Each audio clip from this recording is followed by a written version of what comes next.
gua kayak gituan. Yang penting lu kalau memang lu polisi lu lebih ngerti. Berkendara lu ngerokok juga. Pria ngaku polisi ngamuk saat ditegur karena merokok sambil motoran. Terkuak profesi sebenarnya. Beredar video seorang pria mengaku sebagai polisi adu cekcok dengan pria lain lantaran tak terima ditegur merokok saat mengendarai motor.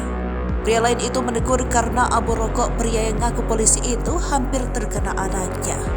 Tindakan arogansi pun ditunjukkan oleh pria tersebut sambil mengeluarkan KTA diduga anggota Polri dari tas kecil di pinggangnya. Kejadian itu direkam langsung oleh korban yang terkena abu rokok ketika berada di belakang motor pelaku. Meski dibentak-bentak sang perekam video, tampak pria berkaos putih tetap santai. Pria berkaos putih itu malah mengaku sebagai anggota polisi. Pemotor mengenakan celana pakaian dinas lapangan. Kelir coklat itu menunjukkan kartu identitas atas nama Dr. Andos Gatot Edi Pramono. Terlihat dari raut wajahnya dia begitu emosi saat ada orang lain yang menegur dirinya gara-gara merokok. Tanpa permintaan maaf, pria berkaos putih justru tampak menantang sang perekam video.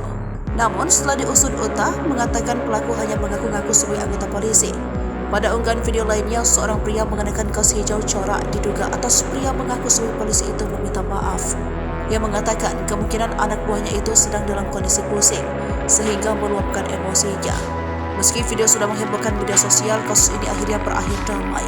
Antara sang perekam dengan pria berkaos putih itu akhirnya difasilitasi mediasi. Adapun dikatakan UTA, atasannya mengungkapkan profesi pria mengaku sebagai anggota polisi itu merupakan seorang sopir pribadi.